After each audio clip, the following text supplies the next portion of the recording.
Kontrobersyang naging mitsa ng pagkapangulo ng Senado ni Manny Villar ang umano'y maanomalyang C5 Road Extension Project. Matapos ang ilang buwan, hindi pa rin siya nilulubayan ng mga eskandalo.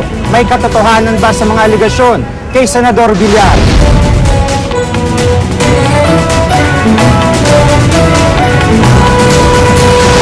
For the impeachment of the President Joseph Ejercito Estrada for alleged bribery, graft and corruption. Sa eksenang ito marahil unang nagingay ang pangalang Manny Villar.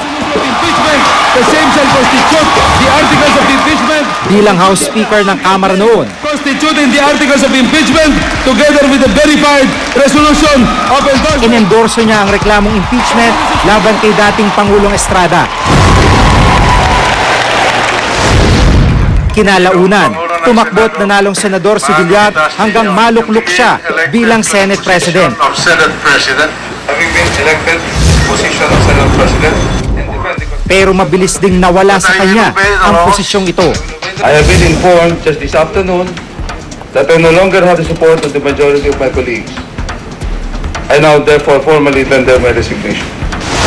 Who among us proposed the double or redundant appropriation of 200 million pesos? Senator Juan Ponce Enrile pointed to the Senate President as the one responsible. Nung nakarang taon, ito ang kontrobersyang yumanig sa Senado. Senator Villar, you never mentioned this until Senator Villar announced his candidacy. Aligasyon ng katiwalian, kaugnay sa ginagawang C5 Road Extension Project. Ayon kay Senador Ping Lacson, 2 beses na pinondohan ang iisang proyekto. Kung na-release yung pondo at hindi ginamit para doon sa proyekto for one reason or another, then he could be, or the proponent ng insertion na makakakuha ng pera could be liable for violation of anti-graft. Ang itinuturong nagpasingit ng pangalawang budget ang nooy Senate President Manny Villar. Bagamat hindi itinanggi ni Villar na siya ang humiling ng panibagong 200 million pesos para sa proyekto, wala raw nangyaring double insertion. Sinabi niyang ang 200 milyon ay para sa 2 magkaibang flyover sa C5 Extension Road. Pinakita ko yung 2 proyekto na walang double entry. 2 proyekto talaga yan. Pinakita ko yung isa na yung sa Sukat at yung isa naman sa Coastal Road. Magkalayo. Pero matapos matanggal bilang Senate President, hindi pa rin nilubayan si Villar ng kontrobersya kaugnay ng C5 Road. This is a corrupt act, Mr. President. Nahulog lahat nitong ebidensya sa amin na nagpapatunay na hindi lang si Senator Villar naglagay ng double insertion, kundi mas malaki pa, linihis niya yung daan na dapat mag-connect ng C5 sa Coastal Road, kung saan maraming makikinabang, pero maiksi lang yun, para pumunta itong daan sa kanyang mga ari-arian. Ang C5 Extension ay proyekto ng Department of Public Works and Highways o DPWH. Layo nitong dagdagan ang kasalukuyang C5 Road sa pamamagitan ng pagdudugtong ng kalsada mula Parañaque patungong Coastal Road. Pero sa halip daw na sundin ang orihinal na plano ng C5 Extension, ayon kay Madrigal, ginamit daw ni Villar ang kapangyarihan upang ilihis umano ang C5 Extension para dumaan ito sa kanyang mga ari-arian na naghatid naman ng malaking pakinabang para sa mga kumpanya ni Villar. Realignment ng proyekto ang tawag dito. Nung linihis niya yung daan, more than 4 billion ang nadagdag sa cost nito. 4 billion ng atin pera ang binayad upang dumaan lang itong mga engdaan sa more than 85 hectares na ari-arian ni Senator Villar. Base sa reklamong inihain ni Madrigal, ilan lamang sa mga ari-arian ni Villar na tinawaan ng C5 Extension ay ang Golden Haven Memorial Park sa Las Piñas at ang lupain ng Brittany Corporation, kumpanyang pag-aari rin ni Villar. Milyong pisong ibinayad ng gobyerno kay Villar bilang kabayaran sa right of way. Pero dagdag ni Madrigal, ang problema, overpriced ang mga ito. Tulad na lamang na mayigit 22,000 square meters na lupain ng kumpanya ni Villar na Brittany Corporation. dinaanan ito ng flyover na tumawid sa Sukat Road. Base sa dokumentong nakalap ni Madrigal, may higit 72 milyong piso ang ibinayad ng gobyerno sa kumpanya ni Villar o 15,000 per square meter. Ipinagtataka ni Madrigal kung bakit ang ilang lupain na di pag-aari ni Villar at tinamaan din ng proyekto, mas mababa ang presyo. Tulad na lamang ng lupaing pag-aari ni Congressman Rodolfo Plaza, 4,000 pesos per square meter lang ang ibinayad ng gobyerno dito. Kung magagawa ito ng isang senador na senador pa lang siya, biruin mo kung maging presidente siya, ang magagawa niya na lahat na ng kapangyarihan ng bayan ay nasa kamay niya. Itinanggi ni Villar na may nangyaring realignment sa C5 Extension Project. Ang inaakala raw na original na C5 Extension Project na Madrigal ay ang pinaplanong Manila-Cavite Toll Expressway Project o MCTEP na pinangangasiwaan naman ng Toll Regulatory Board o TRB. Hindi pinagsasama ang alignment niyan. At hindi pwede pagsamahin kasi ibang kontrata yan.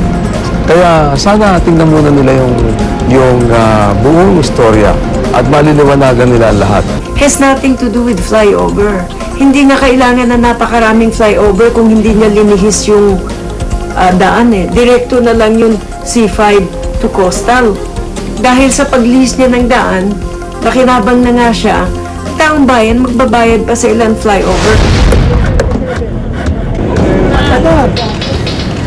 Aminadong senador na may mga ari-arian siyang dinaanan ng C5 Extension Project at nakatanggap ng kabayaran sa gobyerno mula sa right-of-way.